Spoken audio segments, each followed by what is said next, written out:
You're listening to How I See It, hosted by Han. You guessed it, that's me. I am here to motivate and inspire you with guests from all different industries and backgrounds. So get ready for personal stories of success, of growth, full of highs and lows, and of course, unapologetic realness. This is How I See It. Okay, you guys, I am super excited to have Charlotte Cruze on the podcast today. She is the co-founder of Alice Mushrooms, the daily chocolate supplements formulated for sleep, focus, sexual wellness, and more, made with functional mushrooms and other ingredients. She's going to get into all of that today, but they're featured in Forbes, Goop, New York Times, GQ, and Vanity Fair. Charlotte, welcome to the podcast. Thank you so much for having me. I'm so happy to be here. I'm so excited. I feel like I've been seeing the brand everywhere. Sprouts. Yay. I told you when we talked on the phone that Yeah. I saw it on Sprouts and I was like, no way. Like, they are doing so well. It's such a cool brand. I love functional mushrooms. I also love psychedelic mushrooms. I'm like, but for healing purposes. Right. But like, love that you're going to get into kind of the difference today too. Totally. But before we do that, I would love for you to just kind of share like your background, like where you grew up, how you even got thrown into starting this brand in the first place. Totally. I mean, to start from the beginning, Yeah. Born in Washington, D.C., but grew up in Lexington, Kentucky, and then kind of made my way college in Virginia, lived in D.C. for a little bit after college. I thought I wanted to be like in hard news. So I worked at the Washington Bureau for NBC News. My fun fact actually is my first job out of college. Did you watch the Today Show growing up? No. Okay. Well, there was a segment on the Today Show that was run by this guy named Willard Scott, who was the original Bozo the Clown. He was also like America's first weatherman. And it was wishing 100-year-old people happy birthday. And the segment is still going. Al Roker does it now. It's sponsored by Smuckers. And essentially people write in and they're like, I'm turning 100. They put in all this information. They send a photo and then we pick who we want and we like give them a shout out. And that was my first job out of college. That's was like hilarious. Picking the 100-year-old people, getting it recorded with Willard, and then putting it on Smucker's jars and putting it on the Today Show. Hilarious. Yeah. It's kind of like wholesome. It was very wholesome. That wasn't the hard news part. Then I started working on like hard news, and I was like, I want to do something a little bit more creative, a little more lifestyle, something that just didn't feel as formulaic as news. So moved up to New York and started working at digital publishers doing branded content partnerships. So think like, back in the heyday, like Refinery 29 partnering with Revlon. Like Super that was stuff that I worked on. But then kind of got to a point, I was working in men's and I was like, I can't come up with another campaign to sell another like watch to a dude. I'm out of my watch ideas. Yeah. And realized that food and health was where I wanted to focus. During that time, I'd gotten my yoga teacher training certification and started doing like long distance cycling. I was just really kind of trying to figure out what made me feel good and what I wanted to do. And the answer really was food. It's the most fundamental thing that we really take for granted. So much of health, it's like, what is the most fundamental? It's like breath, movement, food. That is what will make you healthy. And our food system is so broken. And that's where I felt like I could have the biggest impact. So I went and started getting my master's at NYU in food studies part-time with the hope of, working in startup and consumer food products. And then kind of here we are. Wow. I mean, okay, I'll take you back a little bit because I feel like not all of a sudden, I'm assuming like from a young age, you were kind of into like wellness in some sense. Like you had mentioned to me that you always like to like endorphin hack. Yeah. Do you think when you started like kind of investing more time into figuring out what makes you feel good and like optimizing your health almost, was there like a healing journey there? Like was there a reason you all of a sudden decided to like dive into that stuff? Yeah. I mean, I think it's fair to say that for a long time I wasn't concerned about health. Okay. Like I was like such a picky eater. Junk food, sleeping in. I still sleep pretty late. But like if you had met me when I was like 22, you'd be like, this girl does not care.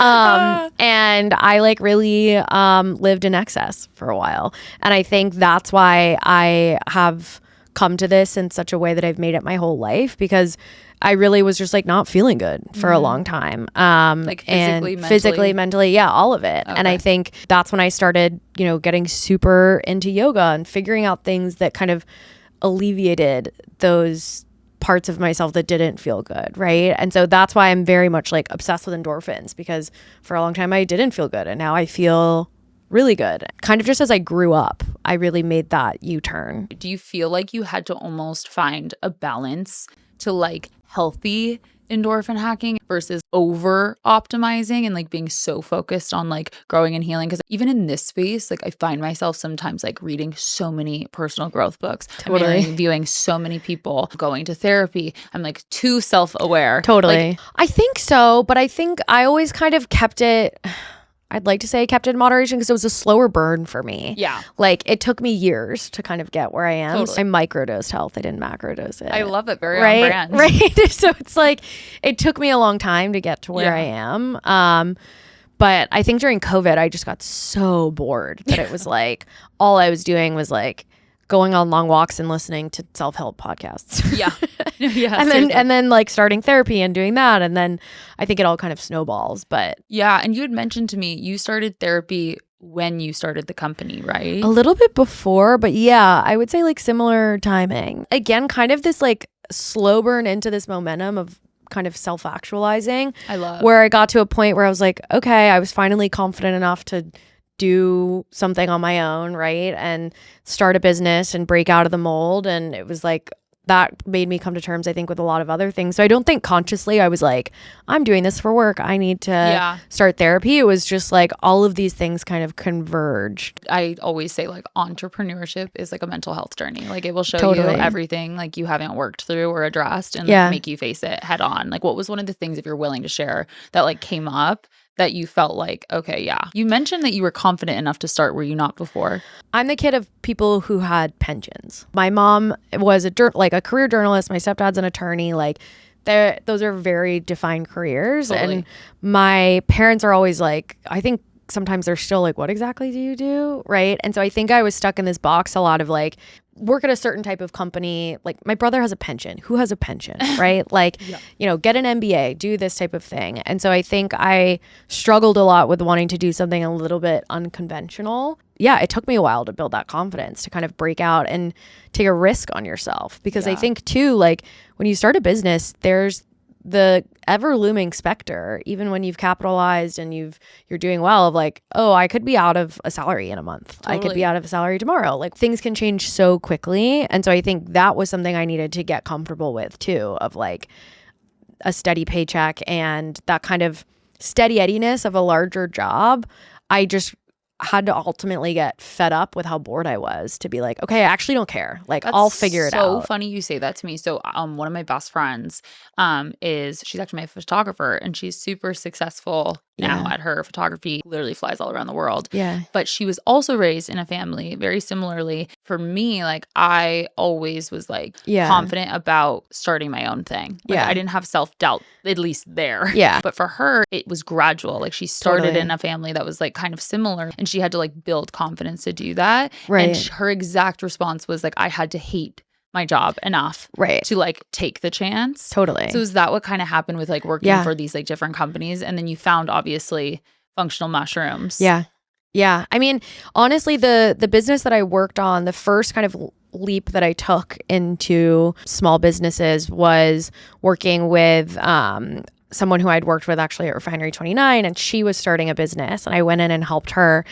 And, you know, the business was beautiful, but short-lived. And the biggest gift, I think, was that the business ended after about 6 months. And that made me really face like, oh, what am I going to do? And like, that was kind of my biggest fear realized, is not having a job and not having control over that and having to like scramble and figure out your finances. And overcoming that gave me the confidence to then just be like, okay, well, I did it once, I can do it again. You have to face the thing that's your biggest fear to then take the sting out of it and realize you're going to be okay. Yeah. And it was after that point that then I met Lindsay, my business partner.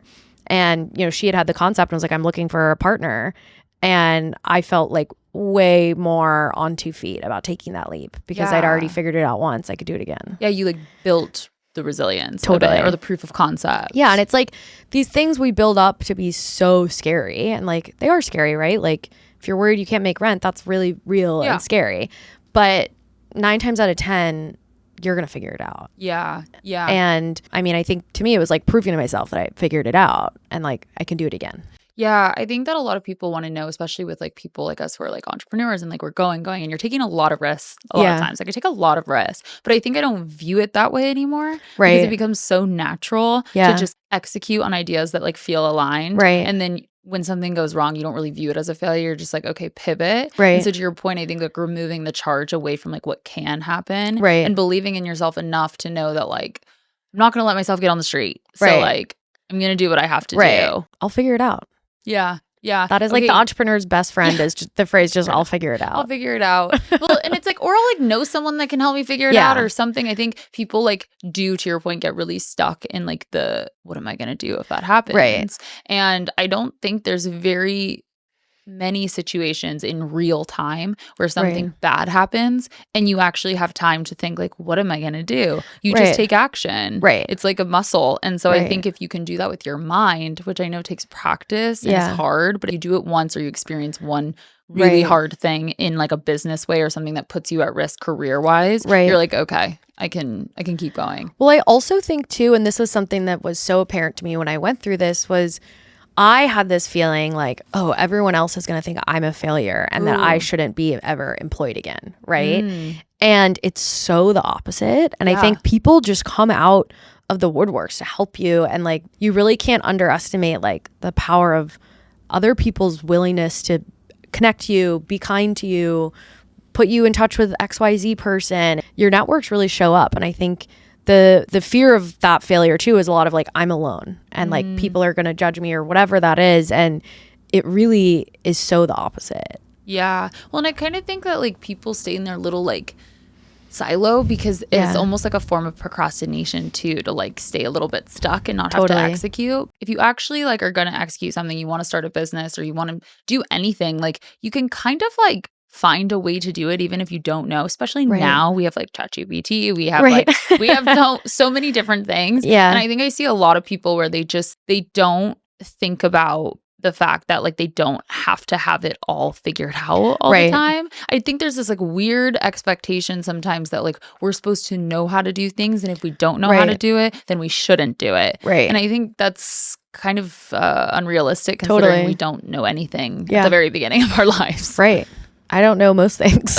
You're like, I still don't. Okay, so take me back. You go back to school to get your master's in food studies. But that was before the idea for Alice. You just wanted to. I knew that I wanted to be in food. I knew I wanted to be in consumer and early stage. And I think one of the shames of just like our current job market is that it's really hard to get a job in something, kind of to what you're saying, if you haven't done it before. And so I was applying to all of these CPG jobs, and it was just like I was hitting a wall. And I realized that I needed to have kind of that proof that, okay, I'm serious about this, like I'm going to get experience. And so getting my master's was kind of the answer to that. And then everything kind of started flowing from there. But grad school became that kind of proof of concept, like I'm doing this, I'm diving in and I'm committing. And then it was divine that you met your co-founder.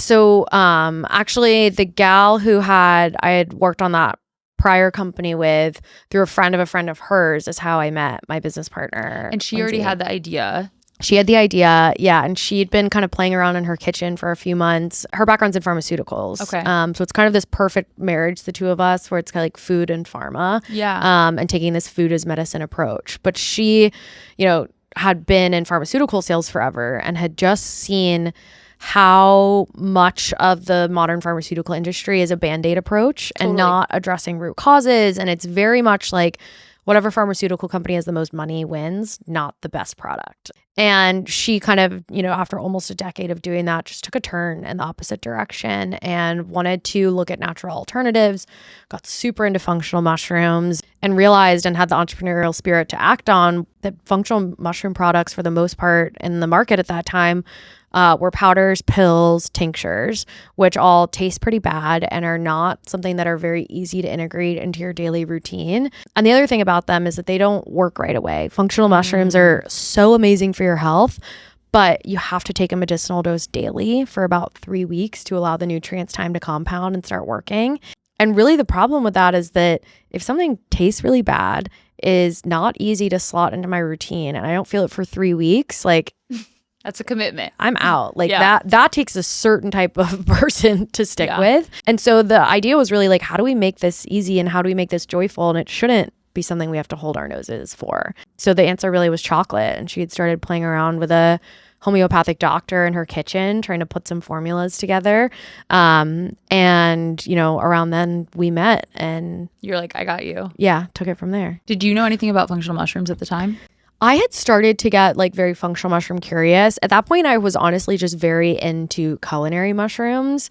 The business I'd worked on before was in more like prepared food and meal kits. And so I'd started working with a lot of mushroom growers and sourcing like very high-end culinary mushrooms like pink oysters and yellow oysters and maitakes and lion's mane and all of these different mushrooms. I had just become so fascinated by them and really into the world of just like people who grow mushrooms and how does it work and how good they are for us and how efficient they are. Mushrooms require like almost no energy or water to grow. So they're actually one of the most climate friendly crops you can grow. Wow. So it was all kind of just serendipitous at that point. And for people listening who don't know, like what is a functional mushroom? What can it do for us? What is the difference between a functional mushroom and like a psychedelic mushroom? Right. Just for sake of conversation. Totally. So I like to categorize the mushrooms that human beings can consume into 3 buckets. So on your, far left over here, you've got your culinary mushrooms. Those are, your oysters, your button mushrooms, your shiitakes that you eat, and they have great nutritional benefit, but they don't really have medicinal benefit beyond just the nutrients. Yeah. Then over on the far right, you have your psychedelic mushrooms. Those have the compound psilocybin in them, which can induce a psychedelic experience. Incredible for healing and so many different things, and can be medicinal in a lot of ways. In the middle, you have functional mushrooms, and functional mushrooms do not have the compound psilocybin in them. So it would be completely chemically impossible for you to have any type of experience from them that would, take you out of your body or would be intoxicating by any means. But they have way more medicinal benefits and nutritional benefits than your typical culinary mushroom. So functional mushrooms, there's different ones for different things. We know of, as a world, we know of about 12 or 13 right now, but my guess is there's way more that we're discovering. For example, we use reishi mushroom in our sleep chocolate. Reishi mushroom has the ability to downregulate your nervous system, promote healthy sleep cycles over time. It's also really good for detoxifying. There's a lot of amazing things about reishi.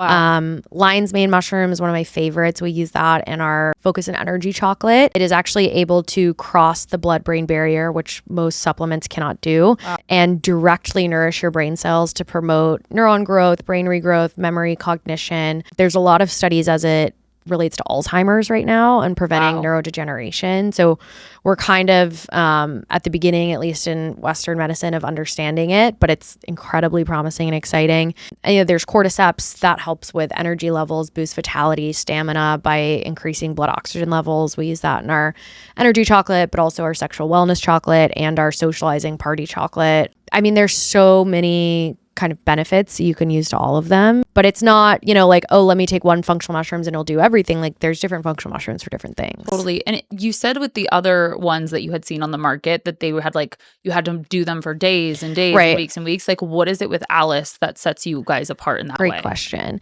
Yeah. So what we do is we formulate functional mushrooms alongside other nootropics, herbs, botanicals that work right away. Okay. So it's kind of our now and later approach where, for example, our sleep chocolate that has reishi mushroom, which when you take it, every night for about 3 weeks, will start to help with your sleep. But night 1, you're going to feel in there the chamomile, L-theanine, magnesium, and zinc that we put in there. So it's really like, let's put ingredients that work right now. Let's make it taste really good so that you feel better on night 1 or day 1 of taking it.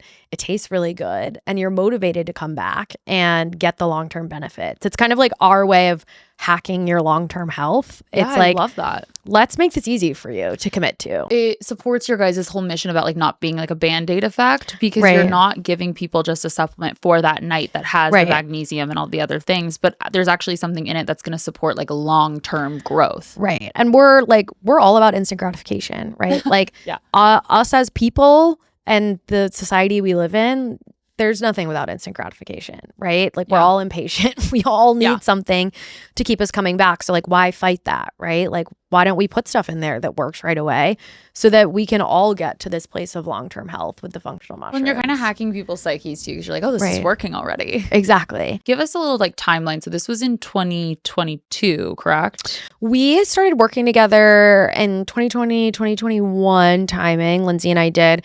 And then we launched October of 2022. How was it? Like the feeling? Like, were you nervous? Is there any like imposter syndrome? Like, or were you guys just like, this product is great, we have like the connections kind of set up?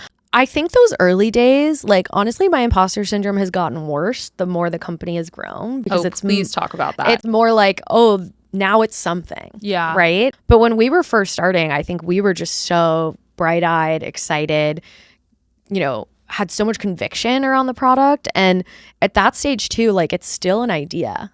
I always tell founders when I speak to them pre-launch, I'm like, cherish this time, because it's the only time that you're not, you know, frantically checking your sales numbers and having these retail conversations and doing this and tied to so much performance. Like your idea is still so pure and untouched, and it still just like lives in your mind and no one else's. And it's such a exciting time because you're still creating the world, right? And there's still so much of that now, but there's also running a business. I do think that there's a lot of validity to what you're saying, because like I'm definitely that personality that's like, I just execute very quickly. Like I don't think about things very long, and it's a strength for sure. But then to your point, when you're in it and like things are growing, or you're having a bad day, or like sales are down, you know, 1 month for you, or like clients are down like for 1 month for me, or like we don't have partnerships coming in for the pod or like Instagram, it's very easy to be like, oh my God, I went into this a little bit overly confident. Like I feel a little bit insecure, and you kind of have to like leave that at the door. How do you feel like you navigate the moments of that now? So I have a grounding meditation that I do, and I think that has helped me a lot just over the last few months. It's something I just recently started. It's really easy to, like you're saying, just take one bad indicator and be like, oh, everything's failing, I lose, right? Having this kind of practice that grounds you, that's like, no, I'm more stable than this. One thing doesn't knock me off course. Like I have 2 feet on the ground. I'm here. I'm not going to get knocked over by this gust of wind, right? Like that has really helped me, because I think it's so easy when things start moving really fast and you're growing really quickly, and there's so many people that you're working with and touching point with on a day-to-day, to like just not even take a second with yourself to be like, wait, why am I doing this again? What is our mission? What is our goal? You're just task, get it done, move on to the next thing, go. And I think taking time out to just be like, no, I'm here. This is what we're doing. This is why we're doing it, is really helpful. Well, yeah. And like also paired with like when it's like success. And it's like high, especially in the beginning, I think you get used to that as the normal. Totally. So then when it like inevitably why is it getting harder? I think like this happened to me. Like I feel like it was like I was growing as like an influencer. Brand partnerships were like going up. And this was right out of college. So I was pretty young. And it was like really exciting. Like I couldn't believe it. I didn't have to go to law school. Like fuck yeah. Yeah. And then it just like plateaued. It didn't like drop or anything, but it plateaued in a way that was very deregulating for me. And I realized that I had like turned my high into like the normal, when really I should have been viewing it as like, this is exciting. Like use this right now to like grow and elevate. But like, this is not the normal. It's not supposed to be success. It's not supposed to be easy. Yeah. I feel it happened very quickly. It probably doesn't feel so that fast. way to you. Yeah. But no, it did. The day we launched, or the day after we launched, we had a profile on Lindsay and me in Forbes. Wow. And Lindsay and I aren't like, we don't have social followings. We're not like, it was just like, there was so much excitement for the brand. I think that's how we knew like, okay, we are going to have product market fit. This is something people want. Like I've worked on companies before where like my friends have been like, cool, but like not bought it. And like, you know, within week 1, all my friends bought it. Like that was a real indicator, right? Like, oh, this is something that people want. But I think when you're growing and it's happening really fast, and those first, you know, months or year, it is just win after win after win, because you don't even know what to expect. It's just like, whoa, okay, well, let's go. That is almost like the exciting things that were exciting in the beginning aren't exciting anymore after like a couple of years, because you've gotten used to it and you become like really jaded and like not like grounded in gratitude. What did you start with? What product? Was it multiple? Was it one? Yeah. So we launched with Brainstorm, which is our focus and energy chocolate, and then Nightcap, which is our sleep chocolate. Okay. Those were the 2 that we were just like, felt really solid and confident in, right? Like everyone struggles with sleep, everyone struggles with focus. That was also during COVID too, which was like those are the two biggest things that were just top of mind for everyone. I think you tapped into a market at like amazing timing. I hate to put it like that, but it's just the truth. It was like right place, right time for sure. And then about a year and a half later, we launched Happy Ending, which is our sexual wellness chocolate. Fast forward another year and a half, and yesterday we launched our Party Trick socializing chocolate. So cool. Yeah. Congratulations. It's absolutely awesome. How do you feel about the success of the brand so far? It is surreal. I think, it's so easy to like work from home and be in your little bubble and just, kind of forget that it's a living, breathing thing out in the world that is making people's lives better and people understand and know. It's even last night I took my dog to the dog park and I was wearing Alice sweatpants. And I was chatting with some other dog owners and brought up like, oh, my business partner does this, and this guy looked at me and he's like pointed at my sweatpants. He's like, are you Alice Mushrooms? And I was like, yeah. And he's like, oh, I love your brand. And I was like, whoa, that's so cool. Okay. I think it's like those moments that kind of are like, okay, this is out there, this is real, this is a living, breathing thing in the world, and it's really exciting. I think again, like we get jaded in our own little head too of like what we've done, because it is about like achieving, like getting it done. Yeah. I know you mentioned you have your like meditation practice, but were there any moments that kind of forced you into a place where you were like, okay, I'm not doing well mentally? My biggest wellness hack actually is getting a dog. Yeah, I have 3 pets and I live in New York City, which is kind of insane, but it works for me. When we launched the business, I just had my 2 cats and I loved these animals a lot, but I was turning into a cat kind of, where like there was kind of, I think it was the winter of 2023 where I was just working so much. I mean, I would maybe leave my apartment once a day, and this is like a sad New York City apartment. And it was just like, well, I have these cats and they like to lay in bed and be on the couch all day and never leave. I kind of was just turning into this hermit. It was so bad for me mentally to just like work 13 hours straight and then look at my phone until I fell asleep and then wake up and do it again. Yeah. I'd always wanted a dog, but I was like, I actually have to have another being that relies on me, because outside. It's easy to ignore my own health, right? You can't ignore a dog or something that's relying on you. So in January, that following year, so January of 2024, a year and a half ago, I got a dog, and she's just like the best. Every morning you get up and you go outside, and you need to be outside for an hour, and my dog is nuts, so she needs like 2 hours of like heavy activity a day. I basically got a dog that should like live on a farm and herd cattle, but she just lives in New York. She lives in Brooklyn. That's awesome. But like I got up this morning and we ran 5.5 miles together, and like I didn't run before her, but she needs so much exercise that now I run. That has just been like such a game changer. Yeah, because it's forcing you to like because out. I have to take care of her, it makes me take care of myself. Like all the things that you do for an animal are actually like things you should be doing for yourself. It's like eating at regular times, going outside in the morning and at night and at lunch, like going on regular walks. How do you like have your routine set up as like a business entrepreneur? It's a moving target, honestly. I'm trying to get up earlier. I've always been someone who like sleeps a little late. Now I'm trying to like... Are you a night owl? Yeah, but I'm trying to change. I'm trying to be a reformed night owl, just because like I've realized that if I get up and I sleep till 9 or 9:30 or whatever it is, and the first thing I'm doing when I wake up is looking at my email and Slack in bed and feeling like, fuck, like I don't have time for myself. I need to like just immediately get on my computer. That is not healthy to cortisol dump like that in the morning. Totally. So I'm trying to just be like up a couple hours before that, kind of like have time to myself where I'm not just like dumping stress hormones into my body the second I open my eyes. I work really late. Yeah. But like I just like being up late too. Yeah. And so then I used to like stay up till like so bad, like midnight or 1. That's not bad at all. But like wake up at 6. Yeah. So I was only getting like 5 hours of sleep every night, which I could do at 22, 3, and 4. Yeah. But then I turned like 25. I'm 28 now. Yeah. And like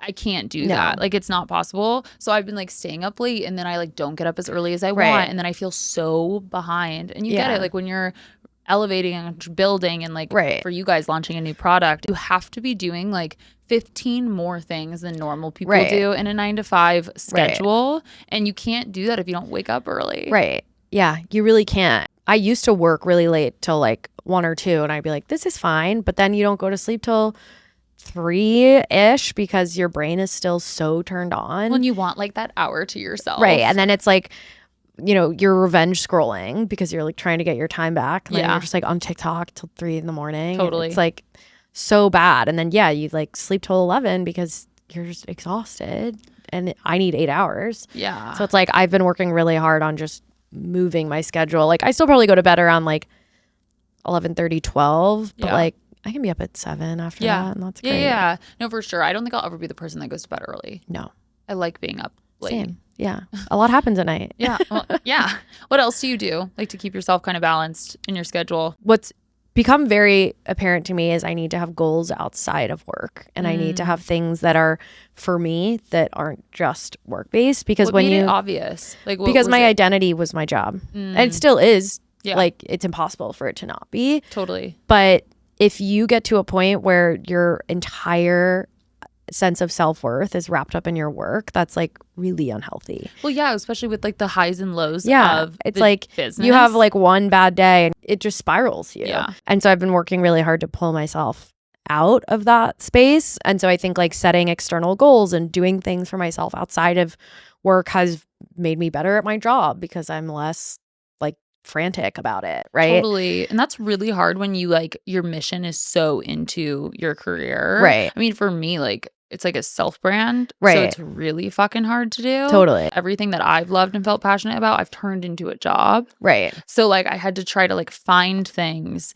that like weren't attached to like some type of success to be able to like feel a little bit separated. Right. I think those boundaries are so important. So like I was like, I'm gonna run a half marathon. I'd like never run before. And now I ran one in May and I'm running another one. But like I ran this morning, right? I was like, I have to get up and run or else this half is gonna suck and I'm gonna be behind on my training. And like setting those things where it's almost like the dog. It's like you can't work your way out of it with an excuse because it's going to come back to bite you. To me, I just need parameters. Yeah. Like I need consequences of not taking care of myself. You so need like systems. Yeah. So like signing up for a half that I know will be miserable if I don't put in the effort now makes me take care of myself now. Totally. Getting the dog who will like, go to the bathroom inside if I don't go out, like that makes me go outside. Charlotte's advice is just trap yourself. Trap yourself 100%. Into goals, into pets. Yeah.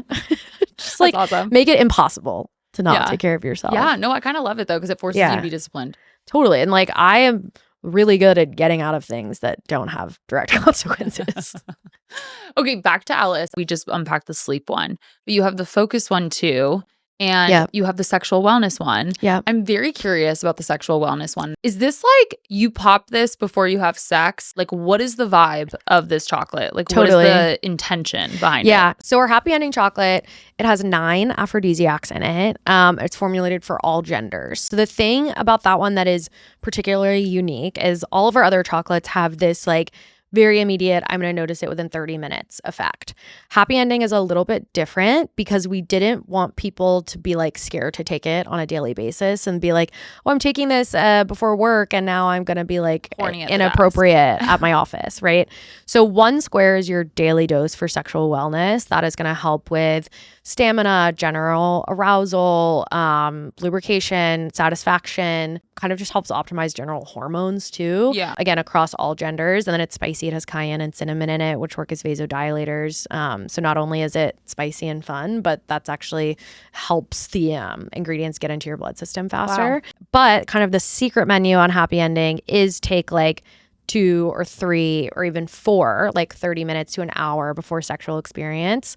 And that is where the immediate effects will kick in, where you will just have more drive. You will get more sensation. Like basically it sends blood to the right places. Gotcha. So it's really fun. And like we love that one because it's something you can do alone or together, right? Yeah. Like that's why we originally thought of like making a more female focused one and a more male focused one, but we wanted it to be something that anyone could take and it could be like this sexy fun thing that you do with your partner. Foreplay. Or and it's chocolate, and chocolate is so already romantic and it's spicy and it's fun. Happy Ending, obviously, like it works very well. It has the most amount of active ingredients of any of our chocolates. Gotcha. But it's also just a sexy intention to set. And it's a fun thing to do like before date night. It's like, let's take this and set the mood for like. I'm like taking notes. I'm like, okay, I got my question out of the way. That was what I wanted to know. Yeah. Everyone that I know, it's like we encourage to take it every day. Like that is what will just put your sexual health in a great spot. Yeah, but like for your hormones too. Right. But if you're trying to like get freaky tonight, like take extra. How did you guys test out all of these? Oh man, it was like Lindsay and I, like we do it a lot, just the two of us, we're testing, and then our team. And then once we feel like we've got it in a good place, then we start handing it out to people and doing broader testing. But Lindsay and I are always laughing about like that one was so funny to test because we had some versions where it's like, I would tell Lindsay, she still laughs about this. Like I would try something, she'd be like, how are you feeling? And I'd be like, I am feeling very aware of my privates today. And you're like, she was like, it's working. She's like, yeah, okay. But like, that's what we're like, we're very aware of our sexuality right now. That's so funny that you guys were like testing it yourself and stuff. Yeah. I feel like people don't think about like that happens, especially if you're like starting small. Well, it's not something that like, if I don't love it, why would I sell it? Totally. Right. And so we're so picky about that. I mean, that's why it took us a year and a half to get Happy Ending out, a year and a half to get Party Trick out. Like we were going through so many iterations. And not only do we have to figure out taste, but we have to figure out efficacy. And I think so many other brands that are capsules or powders or tinctures, they're not concerned about taste.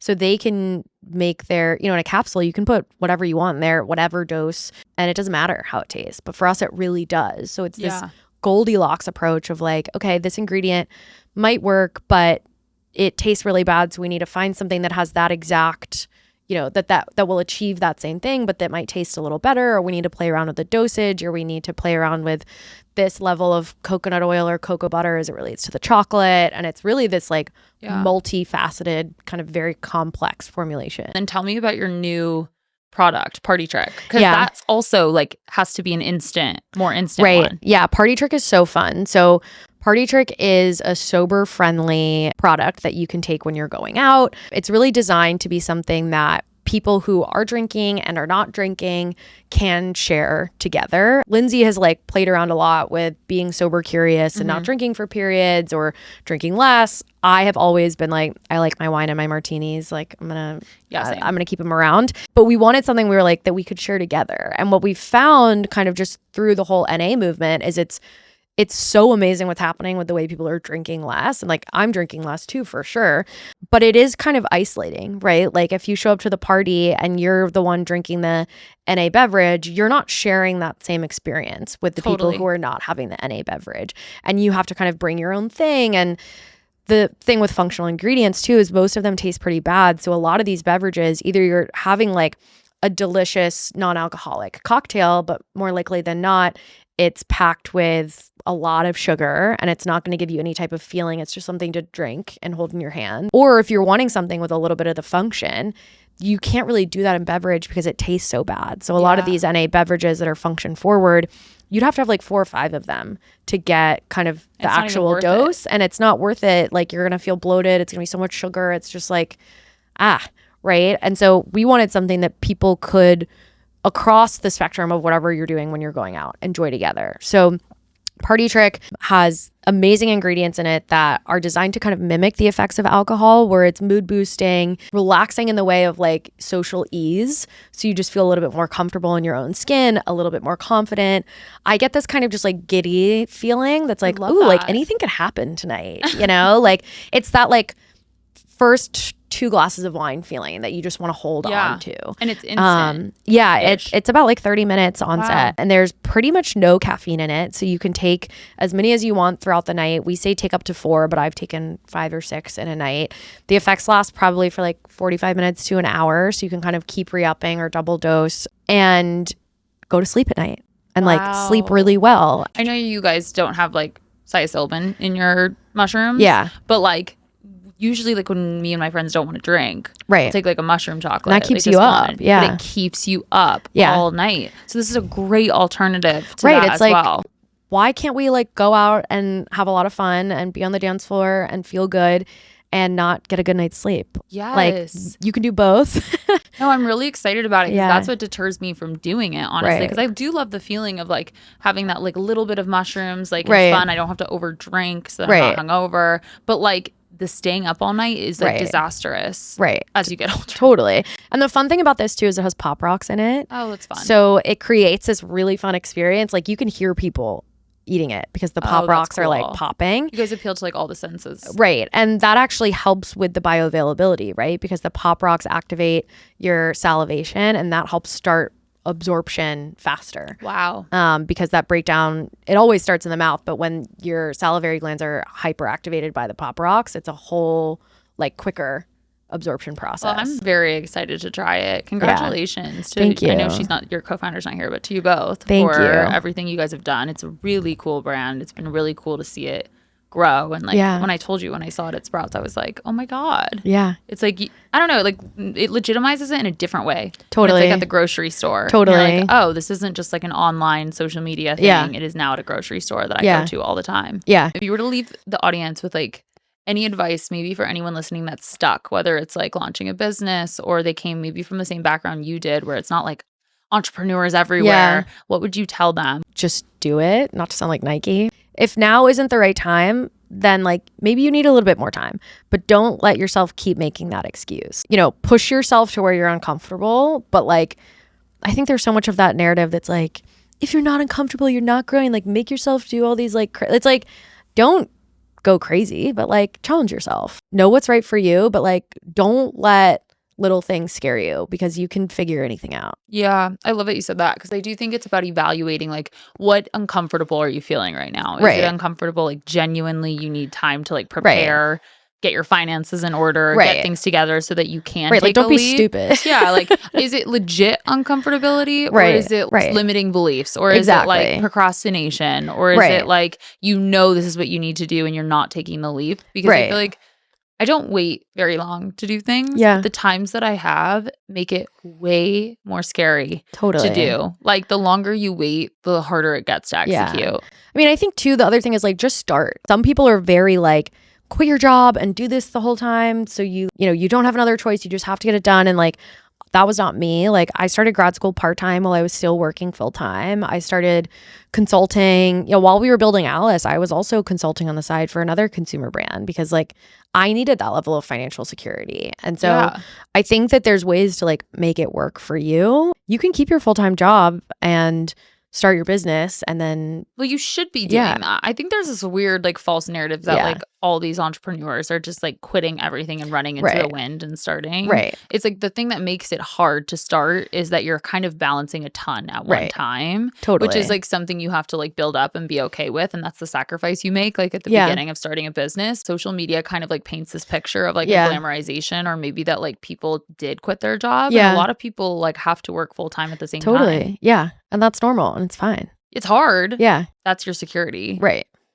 Thank you so much for coming on and sharing and getting vulnerable about your like journey and what you guys have built. I ask everyone who's been on the podcast, looking back at like what you've built and the kind of the ups and downs of the journey and like the self-doubt and the limiting beliefs and kind of moving through that.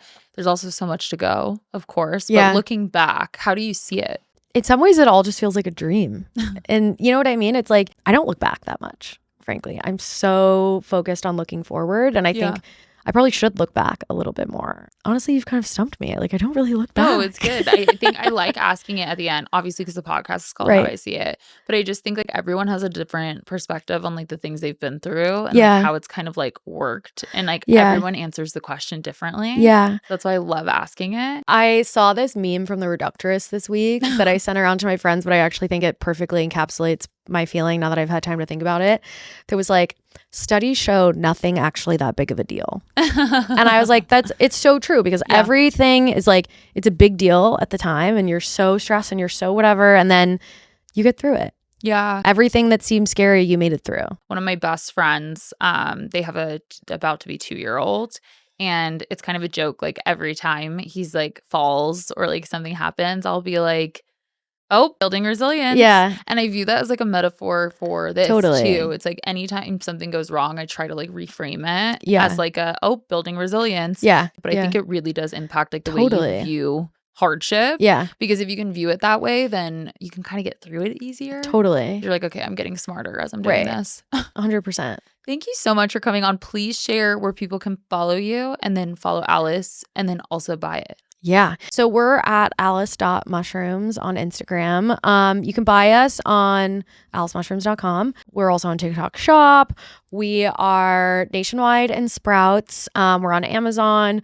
We're in like 1,200 kind of boutique doors around the country. So like cool coffee shops, shoppy shops around your neighborhood. So like probably in your cool corner store, wherever you are. You can locate on the site, right? You can locate it on your site. Most Targets. Oh, that's awesome. Congrats. And then also Whole Foods. So cool. Yeah. So excited for you guys. Happy we connected. Yeah. I like want to use all of the products now, all of them, all They're the amazing. time. So I'm very excited. I've only tried the sexual wellness one, and then I also tried the focus one, and I really liked it. So Amazing. Yeah. I'm gonna have to. We'll get you on the full Alice regimen. Yeah. Yeah, and then I'll report back. Yeah. I'll be like, the sex was great. Yeah. And I'll be like, I felt very focused today, Yeah. and I went to bed. Yeah. It's all you need. It's all I need. Thank you so much. Thank you. Thank you so much for listening. I hope you enjoyed the episode, and I hope you leave here feeling motivated and inspired. Do not forget to rate and review the pod on Apple Podcasts and Spotify. And don't forget to follow How I See It Pod so you can keep up with podcast updates and see who's coming on next. And if you're not already, come join the fam and follow at How Han Sees It. Thank you guys.